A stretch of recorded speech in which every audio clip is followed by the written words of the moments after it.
Cambridge English, Ielts 13, Tests 1 to 4.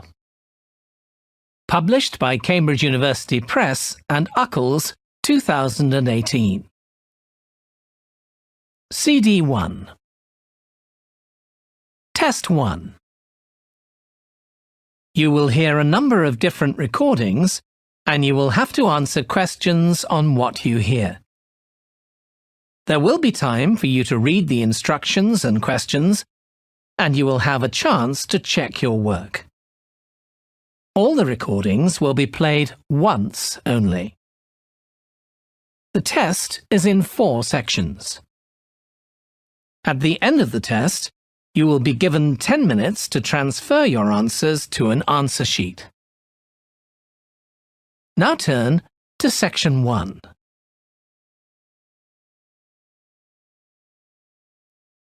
Section 1.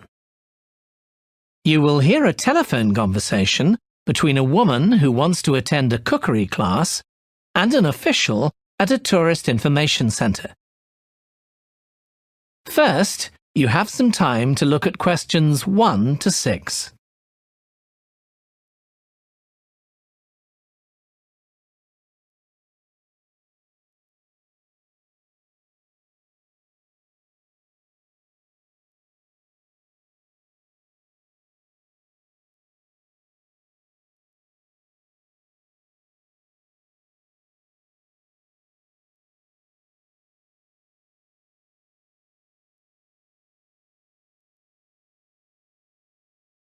You will see that there is an example that has been done for you. On this occasion only, the conversation relating to this will be played first. Hello, Tourist Information Centre. Mike speaking. How can I help you? Oh, hi. I wanted to find out about cookery classes. I believe there are some one-day classes for tourists.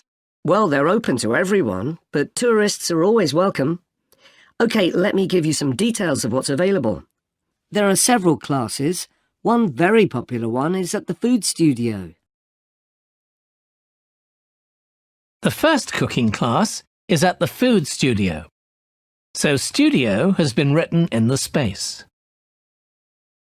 Now we shall begin.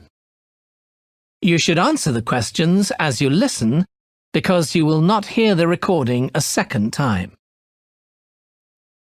Listen carefully and answer questions 1 to 6. Hello, Tourist Information Centre. Mike speaking. How can I help you? Oh, hi. I wanted to find out about cookery classes.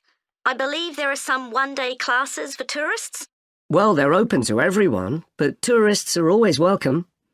OK, let me give you some details of what's available. There are several classes. One very popular one is at the food studio. OK. They focus on seasonal products, and as well as teaching you how to cook them, they also show you how to choose them. Right, that sounds good. How big are the classes? I'm not sure exactly, but they'll be quite small. And could I get a private lesson there? I think so. Let me check. Yes, they do offer those. Though, in fact, most of the people who attend the classes find it's a nice way of getting to know one another. I suppose it must be, yes. And this company has a special deal for clients where they offer a discount of 20% if you return for a further class. OK, but you said there were several classes. That's right. Another one you might be interested in is Bond's Cookery School. They're quite new. They just opened 6 months ago, but I've heard good things about them. They concentrate on teaching you to prepare healthy food, and they have quite a lot of specialist staff. So, is that food for people on a diet and things like that? I don't know if I'd be interested in that. Well, I don't think they particularly focus on low-calorie diets or weight loss. It's more to do with recipes that look at specific needs, like including ingredients that will help build up your bones and make them stronger, that sort of thing. I see. Well, I might be interested. I'm not sure. Do they have a website I could check? Yes. Just key in the name of the school. It'll come up. And if you want to know more about them, every Thursday evening they have a lecture at the school. It's free, and you don't need to book or anything. Just turn up at 7:30. and that might give you an idea of whether you want to go to an actual class. Before you hear the rest of the conversation, you have some time to look at questions 7 to 10.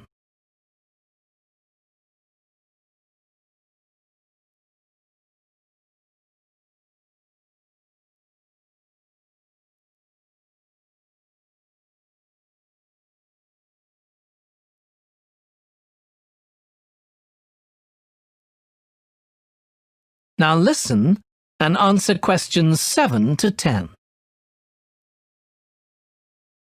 OK, there's one more place you might be interested in. That's got a rather strange name. It's called the Ielts Centre. That's spelled A-R-R-E-T-S-A. Okay. They've got a very good reputation. They do a bit of meat and fish cookery, but they mostly specialise in vegetarian dishes. Right. That's certainly an area I'd like to learn more about. I've got lots of friends who don't eat meat. In fact, I think I might have seen that school today. Is it just by the market? That's right. So they don't have any problem getting their ingredients. They're right next door. And they also offer a special 2-hour course in how to use a knife. They cover all the different skills, buying them, sharpening, chopping techniques. It gets booked up quickly, though, so you'd need to check it was available. Right, well, thank you very much. I'll go and check that out. That is the end of section 1. You now have half a minute to check your answers.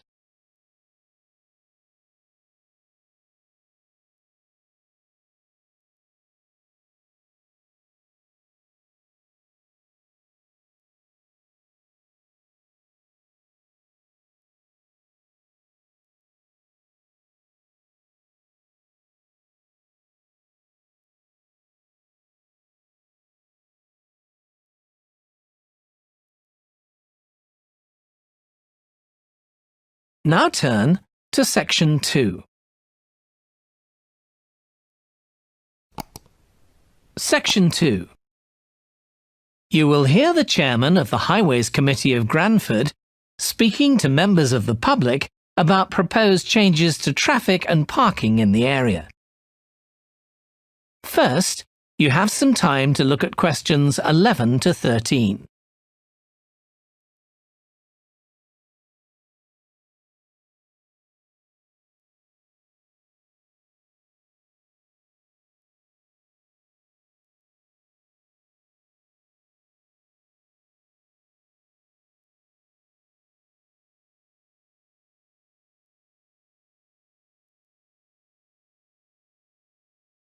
Now listen carefully and answer questions 11 to 13. Good evening, everyone. My name's Phil Sutton, and I'm chairman of the Highways Committee. We've called this meeting to inform members of the public about the new regulations for traffic and parking we're proposing for Granford. I'll start by summarising these changes before we open the meeting to questions. So, why do we need to make these changes to traffic systems in Granford?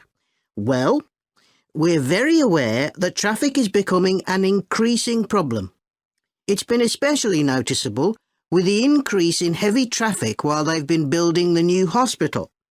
But it's the overall rise in the volume of traffic of all kinds that's concerning us. To date, there's not been any increase in traffic accidents, but that's not something we want to see happen, obviously. We recently carried out a survey of local residents, and their responses were interesting. People were very concerned about the lack of visibility on some roads due to cars parked along the sides of the roads. We'd expected complaints about the congestion near the school when parents are dropping off their children or picking them up. But this wasn't top of the list, and nor were noise and fumes from trucks and lorries, though they were mentioned by some people. We think these new traffic regulations would make a lot of difference, but we still have a long way to go. We've managed to keep our proposals within budget, so they can be covered by the council, But of course it's no good introducing new regulations if we don't have a way of making sure that everyone obeys them. And that's an area we're still working on with the help of representatives from the police force. Before you hear the rest of the talk, you have some time to look at questions 14 to 20.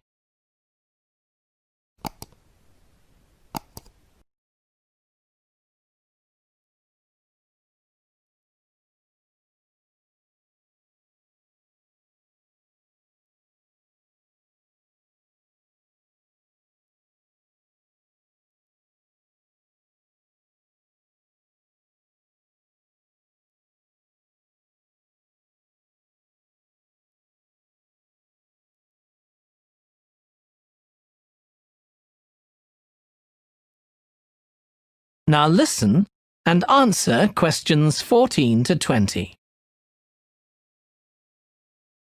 OK, so this slide shows a map of the central area of Granford with the High Street in the middle and School Road on the right.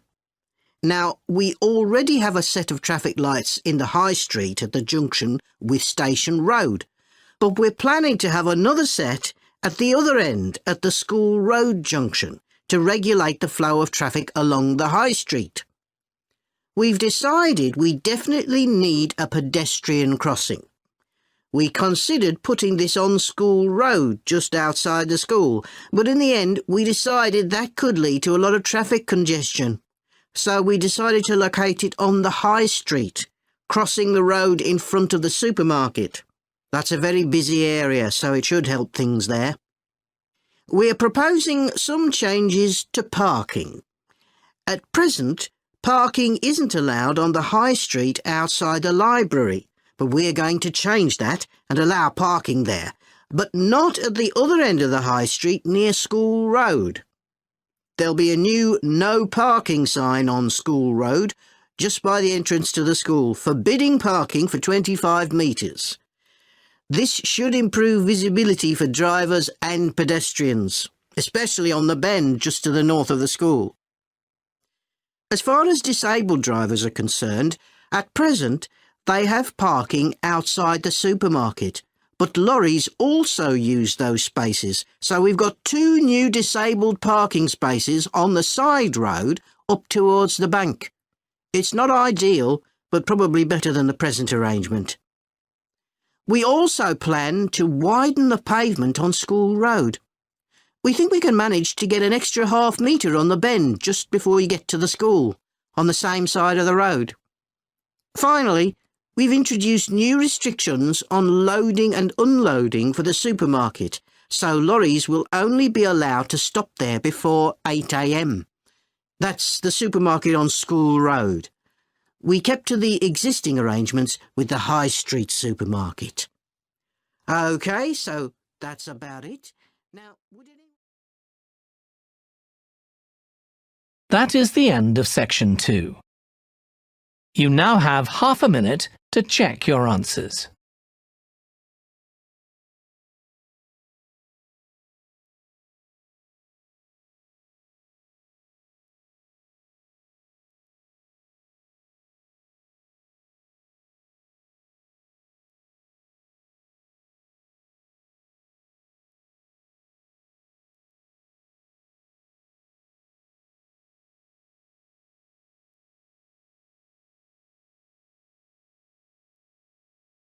Now turn to section 3.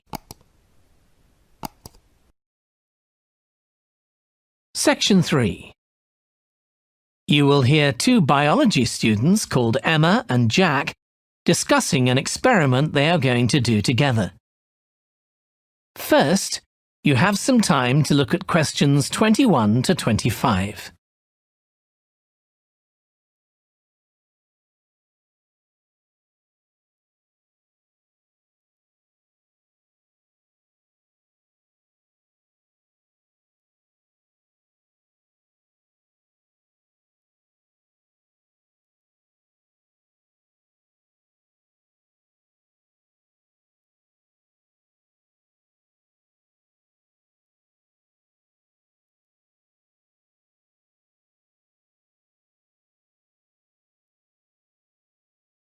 Now listen carefully and answer questions 21 to 25.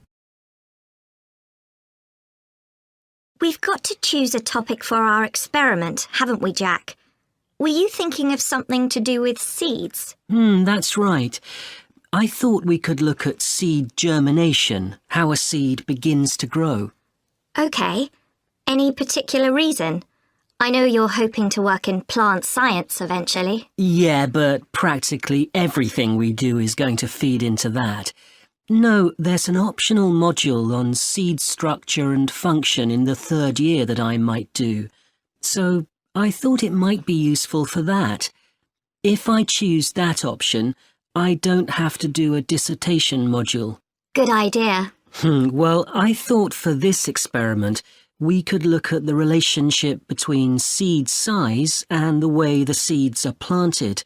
So we could plant different sized seeds in different ways and see which grow best. OK. We'd need to allow time for the seeds to come up. That should be fine if we start now. A lot of the other possible experiments need quite a bit longer. So that'd make it a good one to choose. And I don't suppose it'd need much equipment. We're not doing chemical analysis or anything. Though that's not really an issue. We've got plenty of equipment in the laboratory. Yeah, we need to have a word with the tutor if we're going to go ahead with it, though. I'm sure our aim's okay. It's not very ambitious, but the assignment's only 10% of our final mark, isn't it? But we need to be sure we're the only ones doing it. Yeah, it's only 5% actually, but it'd be a bit boring if everyone was doing it. Did you read that book on seed germination on our reading list? The one by Graves? I looked through it for my last experiment, though it wasn't all that relevant there. It would be for this experiment, though. I found it quite hard to follow. Lots about the theory, which I hadn't expected. Yes, I'd been hoping for something more practical. It does include references to the recent findings on genetically modified seeds, though. Yes, that was interesting. I read an article about seed germination by Lee Hall. About seeds that lie in the ground for ages and only germinate after a fire. That's the one. I knew a bit about it already, but not about this research. His analysis of figures comparing the times of the fires and the proportion of seeds that germinated was done in a lot of detail. Very impressive. Was that the article with the illustrations of early stages of plant development? They were very clear. I think those diagrams were in another article. Before you hear the rest of the discussion, you have some time to look at questions 26 to 30.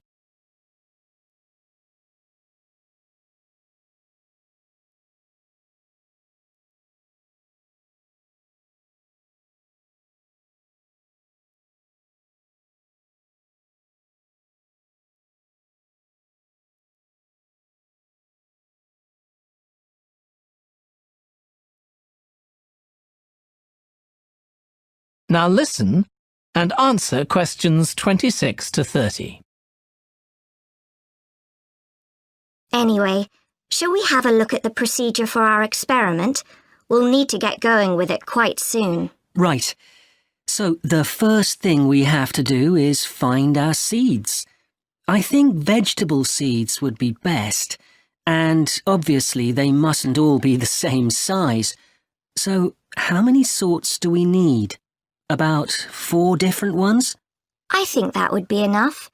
There'll be quite a large number of seeds for each one.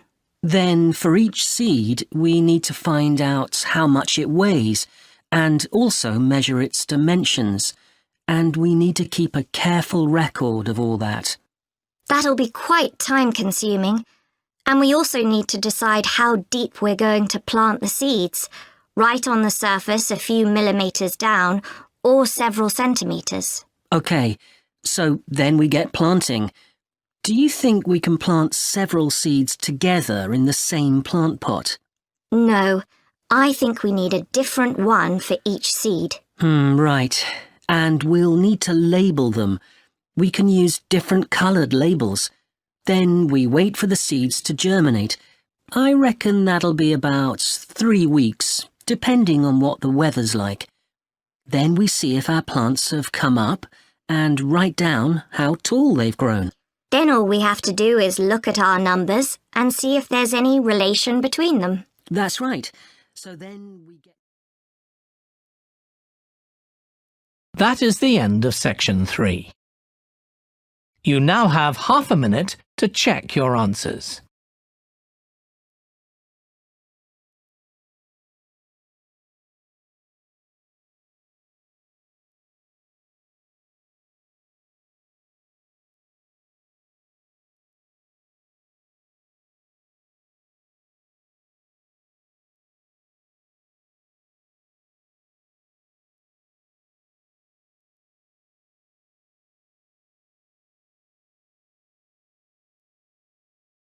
Now turn to section 4. Section 4. You will hear part of a lecture on an environmental studies course about recent research on how animals are adapting to urban environments. First, you have some time to look at questions 31 to 40.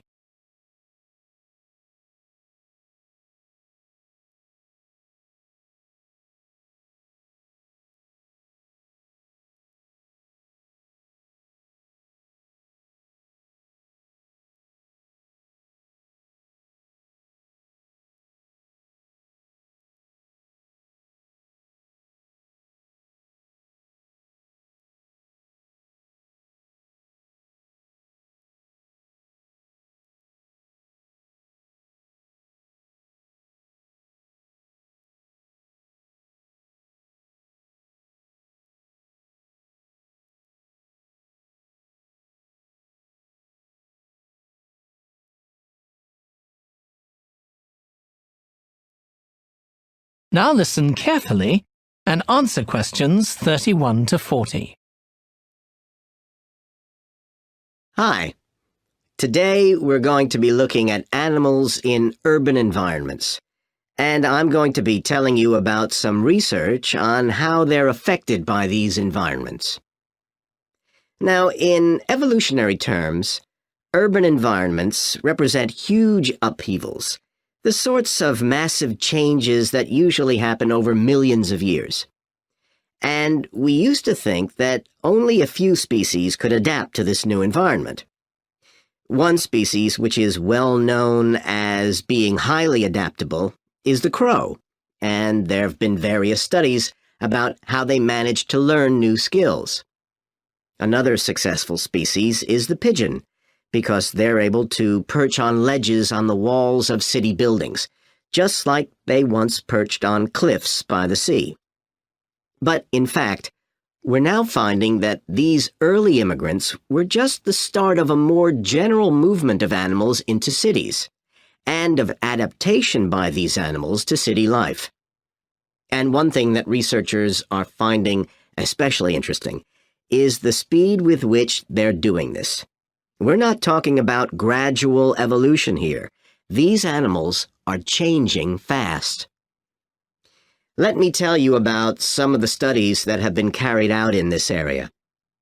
So, in the University of Minnesota, a biologist called Emily Snellrud and her colleagues looked at specimens of urbanized small mammals such as mice and gophers that had been collected in Minnesota and that are now kept in museums there. And she looked at specimens that had been collected over the last 100 years, which is a very short time in evolutionary terms. And she found that during that time, these small mammals had experienced a jump in brain size when compared to rural mammals. Now, we can't be sure this means they're more intelligent, but since the sizes of other parts of the body didn't change, it does suggest that something cognitive was going on. And Snellrud thinks that this change might reflect the cognitive demands of adjusting to city life, having to look in different places to find food, for example, and coping with a whole new set of dangers. Then over in Germany, at the Max Planck Institute, there's another biologist called Katharina Miranda, who's done some experiments with blackbirds living in urban and rural areas. And she's been looking not at their anatomy, but at their behavior. So, as you might expect, she's found that the urban blackbirds tend to be quite bold. They're prepared to face up to a lot of threats that would frighten away their country counterparts. But there's one type of situation that does seem to frighten the urban blackbirds, and that's anything new, anything they haven't experienced before. And if you think about it, that's quite sensible for a bird living in the city.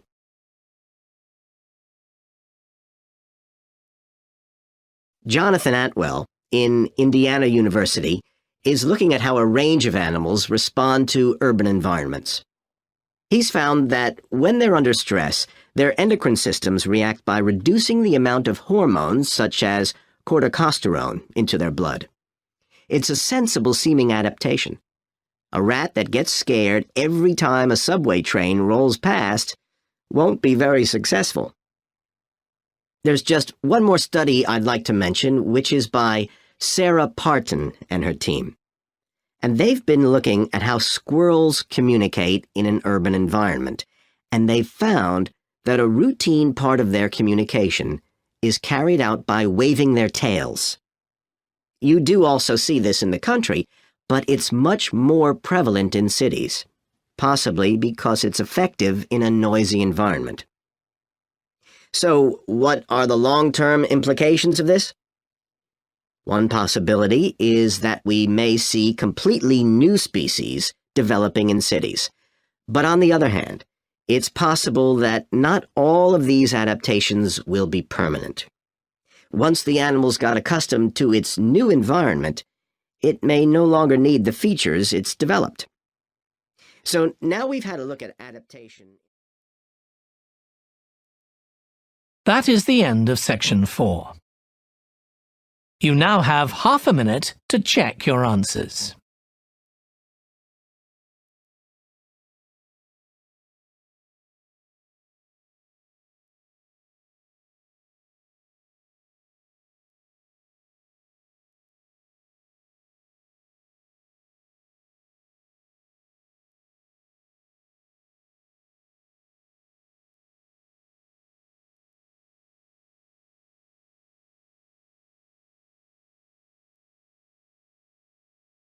That is the end of the listening test. In the Ielts test, you would now have 10 minutes to transfer your answers to the answer sheet.